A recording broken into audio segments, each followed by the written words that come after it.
ফেব্রুয়ারিতে ঘাসে পা দেবেন হান্সি ফ্লিক। কোচিং ক্যারিয়ার 29 বছরের। তার কাছে জানতে চাওয়া হয়েছিল এভাবেও যে ঘুরে দাঁড়ানো যায় তা আগে কখনো দেখেছেন কিনা। ফ্লিকের সোজা কথা, মনে হয় না।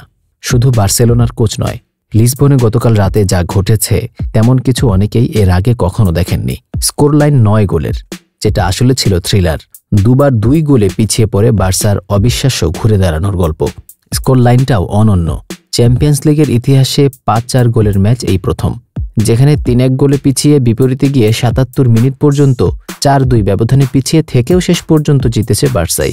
উঠেছে শেষ 16তেও। চ্যাম্পিয়ন্স লিগে বার্সা এর আগেও ঘুরে দাঁড়িয়েছে।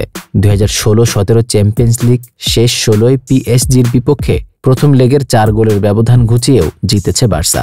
কিন্তু ফ্লিকের এই দলটা যা ঘটিয়েছে সেটা চ্যাম্পিয়ন্স লিগের ইতিহাসের এটাই প্রথম। প্রতিপক্ষের মাঠে ম্যাচের 77 মিনিট পর্যন্ত 2 গোলে পিছিয়ে থেকেও শেষ পর্যন্ত জয় তুলে নেওয়া প্রথম দল বার্সা। এমন কিছু দেখার পর মুখ দিয়ে একটি শব্দই স্রেফ বের হতে পারে, সেটা হচ্ছে পাগলাটে। ফ্লিকও বলেছেন সে কথা, পাগলাটে ম্যাচ ছিল। বেনফিকা খুব ভালো ছিল, বিশেষ করে প্রথমার্ধে। আমরা অনেক ভুল করেছি। বিরতির পর আমরা কিছু পাল্টাতে চেয়েছিলাম, আরও ভালো পজিশন নিতে চেয়েছি এবং বলেছি আমরা ঘুরে দাঁড়াতে চাই। 96 মিনিটে রাফিনিয়ার গোলটি বার্সার এই ঘুরে দাঁড়ানোর চেষ্টাকে জয়ে পরিণত করেছে।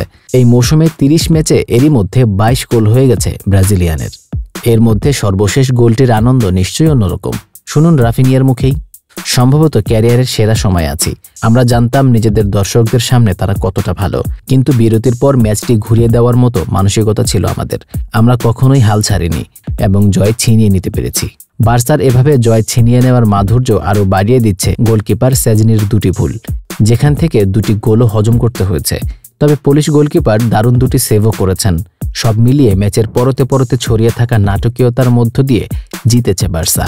এমন একটা ম্যাচের পর ফ্লিক তাই গর্ব নিয়েই বলেছেন, সবচেয়ে ইতিবাচক বিষয় হলো আমাদের মানসিকতা। আমরা ঘুরে দাঁড়িয়েছি এবং জিতেছি। এটা সুন্দর, আর এটাই ফুটবল। এ কারণে আমরা খেলাকে ভালোবাসি। আমার মনে হয় না কখনো এমন ঘুরে দাঁড়ানো দেখেছি। এটা অবিশ্বাস্য।